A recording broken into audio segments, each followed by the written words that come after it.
So I heard three remarkable anecdotes just the last couple of days and week of the hostages who've come back.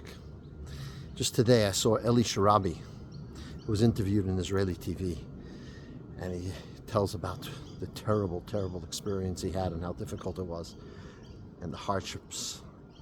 But one of the things he said is that from the day he went into Gaza, he started to say Shema Yisrael every day, which he never said in his life, never ever before. He just started to say Shema Yisrael, and the power of faith that when they took everything else, that's what he had left. I heard from Keith Siegel's daughter.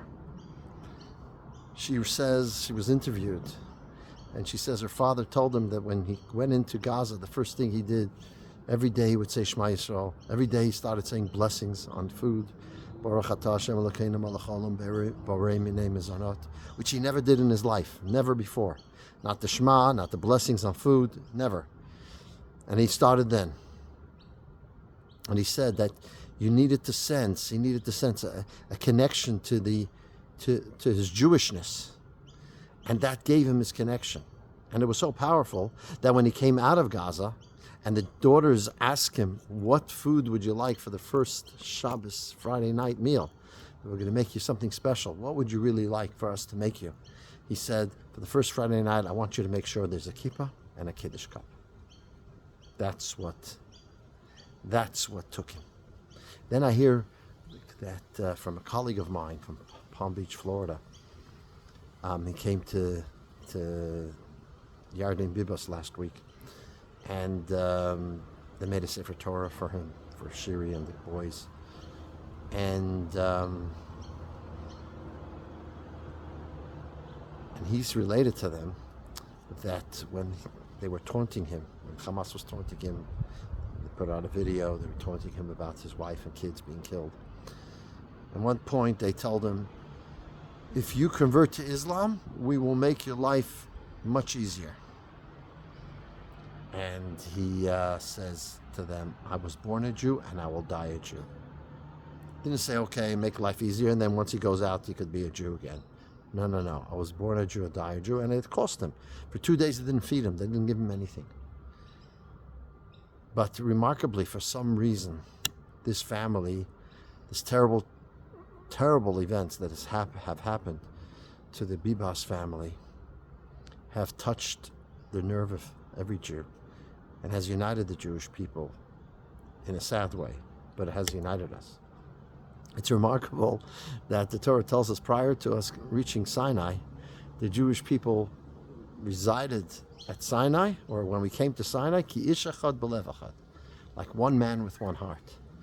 The word ki ish, like one man, is an acronym for Kfir, Ariel, Yarden, and Shiri. Isn't that fascinating? The word that expresses the fact that we were united as one around Sinai represents the family that has united the Jewish people as one. So what happened? What happened is that when you take away everything else from a person, what's left is their essence.